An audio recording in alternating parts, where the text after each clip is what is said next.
ಹಗಲು ರಾತ್ರಿ ಕನಸು ಕಟ್ಕೊಂಡು ಓದ್ತಿರ್ತಾರಲ್ಲ. ಗೋರ್ಮೆಂಟ್ ಆರ್ಡರ್ ಕೊಟ್ಬಿಡಿ, ದುಡ್ಡು ಕೊಟ್ಟವ್ರಿಗೆ ಮಾತ್ರ ನಾವು ನೌಕರಿ ಕೊಡ್ತೀವಿ ಅಂತ ಅಟ್ಲೀಸ್ಟ್ ಬಡ ವಿದ್ಯಾರ್ಥಿಗಳು ಓದೋದ್ರ ನಿಲ್ಲಿಸ್ತಾರೆ. घंटे का इंसाफ देश कैसे होगा साफ है इनकी नियत में है दाग सिर्फ करते रहेंगे बात अलग ಬ್ರಹ್ಮಾಂಡ ಭ್ರಷ್ಟಾಚಾರ. ಭ್ರಷ್ಟಾಚಾರ ಮುಕ್ತ ಕರ್ನಾಟಕ ಸರ್ಕಾರ ಆಗ್ಬೇಕಲ್ಲ. 80 ಲಕ್ಷ ಆಲ್ರೆಡಿ ಆ ಸಾಹುಕಾರರು ಸಸ್ಪೆಂಡ್ ಆಗಿದ್ದಾರೆ, ಅದು ಬೇರೆ ವಿಚಾರ. तक में ये लिखते गलत सीखते गलत सीखते अलग ಊರು ಬಿಟ್ಟು ಬಂದು ಬೆಂಗಳೂರಿಗೆ ಬಂದು ಕಷ್ಟಪಟ್ಟು ಇಷ್ಟೆಲ್ಲ ಮಾಡಿದ್ರು. ಬಿಡಿ, ಇದೆಲ್ಲ ಮಾತಾಡ್ಬಾರ್ದು, ನಮ್ ಕಣ್ಣಲ್ಲಿ ನೀರು ಬರುತ್ತೆ.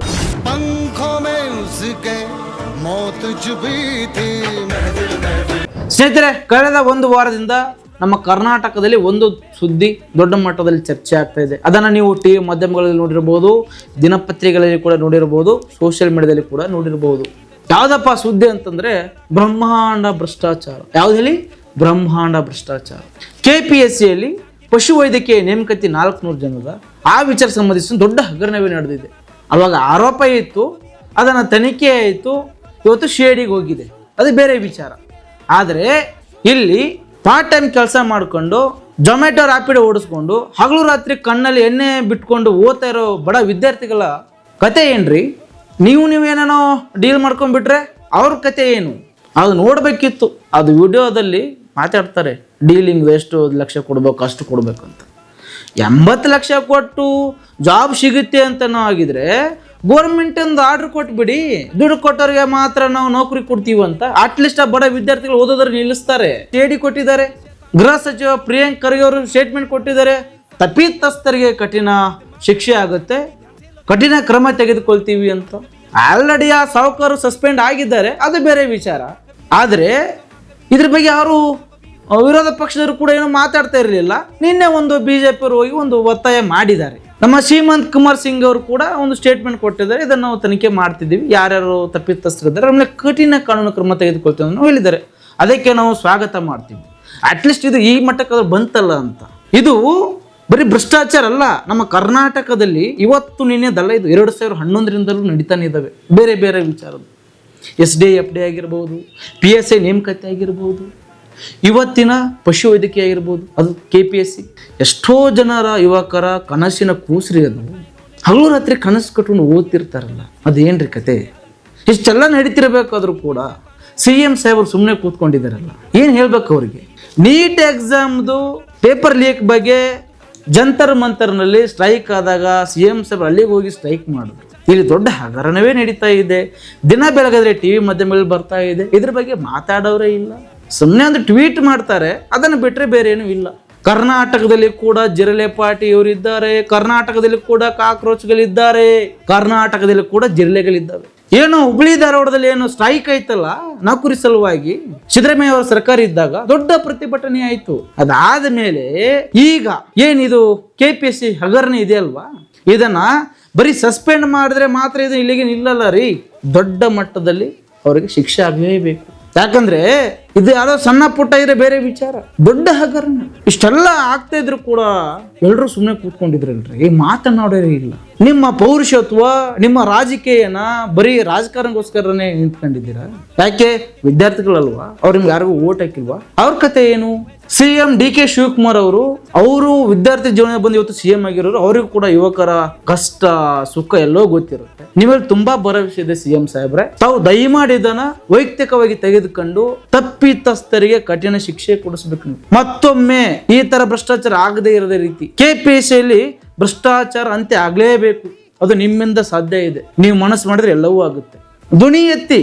ಯಾರು ಮಾಡದೆ ಹೋದರೆ ಕೊನೆಗೆ ಹೇಗೆ ನೀಟ್ ಪೇಪರ್ ಲೀಕ್ ಸಂಬಂಧಿಸಿದಂತೆ ದೊಡ್ಡ ಮಟ್ಟದಲ್ಲಿ ಪ್ರತಿಭಟನೆ ಮಾಡಿದ್ರು ವಿದ್ಯಾರ್ಥಿಗಳು, ಅದನ್ನ ಕರ್ನಾಟಕದಲ್ಲಿ ಕೂಡ ಆಗುತ್ತೆ. ಯಾಕಂದ್ರೆ ಇವತ್ತಿನ ಸೋಷಿಯಲ್ ಮೀಡಿಯಾ ನೋಡ್ತಿದ್ರೆ ಗೊತ್ತಾಗ್ತಾ ಇದೆ. ಸುಮ್ಮನೆ ಕೂತ್ಕೊಂಡಿದ್ದಾರೆ, ಯಾವಾಗ ಎದ್ದೇಳ್ತಾರಂತ ಗೊತ್ತಿಲ್ಲ. ಬೆಂಗಳೂರಿನ ವಿಜಯನಗರದಲ್ಲಿ ಸ್ಪರ್ಧಾ ವಿಜೇತ 100 ಇನ್ಸ್ಟಿಟ್ಯೂಟ್ಗಳಲ್ಲಿ ಹಗಲು ರಾತ್ರಿ ಕಷ್ಟಪಡ್ತಿದ್ದಾರೆ ರೀ, ನೌಕರಿ ಮಾಡಬೇಕು, ನಾನೊಬ್ಬ ಗೋರ್ಮೆಂಟ್ ನೌಕರನ್ನ ಆಗಬೇಕು ಅಂತ. ಅವ್ರ ಅಪ್ಪ ಅಮ್ಮ ಕಷ್ಟಪಟ್ಟು ಸಾಕಿರ್ತಾರೆ, ಏನೋ ಹೊಲದಲ್ಲಿ ಏನೋ ಅಗ್ರಿಕಲ್ಚರ್ ಮಾಡ್ಕೊಂಡು. ಅಂಥವ್ರ ಪರಿಸ್ಥಿತಿ ಏನು? AC ಕಾರಲ್ಲಿ ಕೂತ್ಕೊಂಡವರಿಗೆಲ್ಲ ಇದನ್ನ ಅರ್ಥನೇ ಆಗಲ್ವಾ? ಈ ನಮ್ಮ ಉತ್ತರ ಕರ್ನಾಟಕದಲ್ಲಂತೂ ಬಿಡಿ, ನಮ್ಮ ಉತ್ತರ ಕರ್ನಾಟಕದವ್ರು ಯಾರು ನೌಕರಿ ತಗೊಳ್ಳೋದಿಲ್ಲ, ಅವ್ರು ಅಲ್ಲೇ ಹೊಲದಲ್ಲಿ ಅಗ್ರಿಕಲ್ಚರ್ ಮಾಡ್ಕೊಂಡು ಇರಬೇಕು. ಅದನ್ನ ಹೊರತುಪಡಿಸಿದ್ರೆ ಮಾತಾಡ್ತಿದ್ದೀರಾ, ಯಾರಾದ್ರೂ ಒಬ್ಬ ಸಚಿವರಾದ್ರು ಮಾತಾಡ್ತಿದ್ದೀರಾ, ಶಾಸಕರು ಮಾತಾಡ್ತಿದ್ದೀರಾ. ವಿರೋಧ ಪಕ್ಷದವ್ರು ಅಂತೂ ಬರೀ ಒತ್ತಾಯ ಮಾಡಿದ್ವಿ ಮನವಿ ಕೊಟ್ಟು ಅನ್ನೋದ್ರ ಬಿಟ್ಬಿಟ್ರೆ ದೊಡ್ಡ ಮಟ್ಟದಲ್ಲಿ ಹೋರಾಟ ಮಾಡ್ತಿದ್ದೀರಾ. ಟಿವಿ ಮಾಧ್ಯಮದವರು ಸುದ್ದಿ ಮಾಡ್ಬೇಕು, ನಾವೇ ಮಾಡ್ತಾ ಇದ್ದೀವಿ, ಬೇರೆ ಯಾರು ಮಾಡ್ತಾ ಇಲ್ಲ. ಕೊನೆಯದು ಅಂತ್ಯ ಇದಕ್ಕೇನು ಒಂದು ಫಿನಿಶ್ ಆಗ್ಬೇಕು. ಏನಾದ್ರೂ ಇದಕ್ಕೊಂದು ಭ್ರಷ್ಟಾಚಾರ ಮುಕ್ತ ಕರ್ನಾಟಕ ಸರ್ಕಾರ ಆಗ್ಬೇಕಲ್ವಾ? ದಯಮಾಡಿ CM DK ಶಿವಕುಮಾರ್ ಅವರು ಇದನ್ನ ತಾವು ಒಂದು ದೊಡ್ಡ ಹಗರಣ ಅಂತ ಪರಿಗಣಿಸಿ ನೀವು ಇದನ್ನ ತನಿಖೆ ಮಾಡಬೇಕು. ಸಸ್ಪೆಂಡ್ ಮಾಡಿದ್ರೆ ಮಾತ್ರ ಇದಕ್ಕೆ ನ್ಯಾಯ ಸಿಗಲ್ಲ. ಇನ್ನೊಮ್ಮೆ ಈ ರೀತಿ ಆಗದ ರೀತಿ ನೋಡ್ಕೊಳ್ಬೇಕು. ಇದು ಎಲ್ಲ ವಿದ್ಯಾರ್ಥಿಗಳ ಆಗ್ರಹ ಕೂಡ. ಒಂದು ವೇಳೆ ನೀವೇನಾದರೂ ಮಾಡದೆ ಹೋದರೆ 100ಕ್ಕೆ 100ರಷ್ಟು ಸತ್ಯ, ನಮ್ಮ ಯುವಕರು, ವಿದ್ಯಾರ್ಥಿಗಳು, ಯಂಗ್ ಸ್ಟಾರ್ಗಳು, ನಮ್ಮ ಜನರೇಷನ್ ಅವರು ಎದ್ದು ನಿಂತ್ಕೊಂಡ್ರು ಅಂತಂದರೆ ಬೆಂಗಳೂರಿನ ಫ್ರೀಡಮ್ ಪಾರ್ಕ್ ಹಿಡ್ಕೊಂಡು ಬೀದರವರು ಕೂಡ ಸ್ಟ್ರೈಕ್ ಆಗುತ್ತೆ. ಯಾರಿಗೋ ಯಾರ್ಯಾರ ರಾಜೀನಾಮೆ ಕೊಡೋ ಪರಿಸ್ಥಿತಿ ಬರುತ್ತೋ ಗೊತ್ತಿಲ್ಲ. ಪಕ್ಕ, ಇದು ಮಾತ್ರ ಪಕ್ಕ.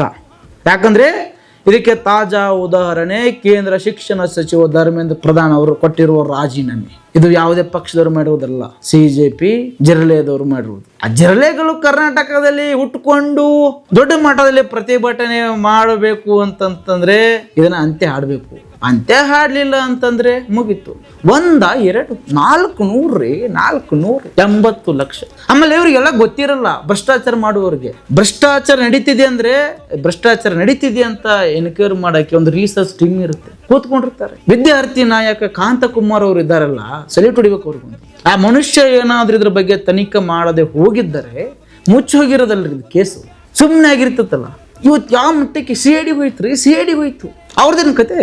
ಅವರು ಮಾಜಿ ಅಧ್ಯಕ್ಷರು ಮನೆಯಲ್ಲಿ ಯಾರಿಗೂ ನೌಕರಿ ಕೊಟ್ರಂತೆ, ಯಾವುದೋ ರಿಸಲ್ಟ್ ಹೇಳ್ಬಿಟ್ಟು ಎಕ್ಸಾಮ್ ಬರ್ಸಿದ್ರಂತೆ, ಏನೇನೋ ಆರೋಪಗಳು ಇದ್ದಾವೆ. ನಮಗೂ ಅಷ್ಟೊಂದು ಪೂರ್ಣ ಪ್ರಮಾಣ ಗೊತ್ತಿಲ್ಲ, ಆದರೂ ಪತ್ರಿಕೆ ಅವರದೇ ಆಧಾರ ಇಟ್ಕೊಂಡು ಮಾತಾಡ್ತೀವಿ. ಇದನ್ನು ಹೊರತುಪಡಿಸಿದ್ರೆ ಯಾವಾಗ ಇದಕ್ಕೆ ಅಂತ್ಯ? ಬಡವರಾಗಿ ಇರಬೇಕಾ? ಓದೋ ವಿದ್ಯಾರ್ಥಿಗಳಾಗಿರ್ಬೇಕಾ? ಶ್ರೀಮಂತರ ಮಕ್ಕಳಿಗೆ ಮಾತ್ರ ಶೀಟ? ಇದು ನಾನು ಹೇಳ್ತಾ ಇರೋದು ಅನ್ಕೋಬೋದು, ಏನಪ್ಪ ಇವನು ಇಷ್ಟೊಂದು ಆಕ್ರೋಶವಾಗಿ ಮಾತಾಡ್ತಿದ್ದಾನಂತ. ಹೋಗಿ ನೋಡ್ರಿ, ನಮ್ಮ ಉತ್ತರ ಕರ್ನಾಟಕದ ಕಡೆ ಒಂದ್ರಾದ್ರೂ ನೌಕರಿ ಮಾಡ್ತಾರೇನ್ರಿ? ಹೊಲದಲ್ಲಿ ಅಗ್ರಿಕಲ್ಚರ್ ಮಾಡ್ಕೊಂಡು ಬದುಕ್ತಾ ಇದ್ದಾರೆ. ಅವ್ರೇನ್ರಿ ಪರಿಸ್ಥಿತಿ? ಊರು ಬಿಟ್ಟು ಬಂದು ಬೆಂಗಳೂರಿಗೆ ಬಂದು ಕಷ್ಟಪಟ್ಟು ಇಷ್ಟೆಲ್ಲ ಮಾಡಿದ್ರು ಕೂಡ ಬಿಡಿ, ಅದೆಲ್ಲ ಮಾತಾಡಬಾರ್ದು. ನಾವು ನಮ್ಮ ಕಣ್ಣಲ್ಲಿ ನೀರು ಬರುತ್ತೆ ನಮ್ಮ ಉತ್ತರ ಕರ್ನಾಟಕ ಬಗ್ಗೆ ಮಾತಾಡ್ಬೇಕಂದ್ರೆ. ಒಬ್ಬರಾದ್ರೂ ಮಾತಾಡ್ತೀರೇನ್ರಿ ಹಗರಣಗಳ ಬಗ್ಗೆ? ಕರ್ನಾಟಕದಲ್ಲಿ ಸಚಿವರೇ ಇಲ್ವಾ ಯಾರು? ದಯಮಾಡಿ CM DK ಶಿವಕುಮಾರ್ ಸಾಹೇಬ್ರೆ, ಇದಕ್ಕೆ ಒಂದು ತಾರ್ಕಿಕ ಅಂತ್ಯ ಹಾಡಲೇಬೇಕು. ನೀವು ತಪ್ಪಿತಸ್ಥರಿಗೆ ಕಠಿಣ ಶಿಕ್ಷೆ ಕೊಡಿಸಲೇಬೇಕು. ಯಾಕಂದ್ರೆ ಪಶು ವೈದ್ಯಕೀಯ ವಿದ್ಯಾರ್ಥಿಗಳ ಜೀವನ ರೀ ಇದು. ಇವತ್ತು ಇದು, ನಾಳೆ ಇನ್ನೊಂದು, ನಾಡಿದ್ದು ಇನ್ನೊಂದು. ದಯಮಾಡಿ ನಾವು DK ಶಿವಕುಮಾರ್ ಅವರ ಸರ್ಕಾರದಲ್ಲಿ ಭ್ರಷ್ಟಾಚಾರ ಮುಕ್ತ ಸರ್ಕಾರ ನೋಡಕ್ಕೆ ಇಷ್ಟಪಡ್ತೀವಿ. ಭ್ರಷ್ಟಾಚಾರ ಸರ್ಕಾರ ಅದನ್ನ ನೀವು ಮಾಡ್ತಿರೋವಂತ ಭರವಸೆ ನಮಗಿದೆ. ಇದನ್ನ ನೀವು ಭ್ರಷ್ಟಾಚಾರ ಮುಕ್ತ ಮಾಡಿ ನೊಂದ ವಿದ್ಯಾರ್ಥಿಗಳಿಗೆ ನೀವು ನ್ಯಾಯ ಕೊಡಿಸಲೇಬೇಕು.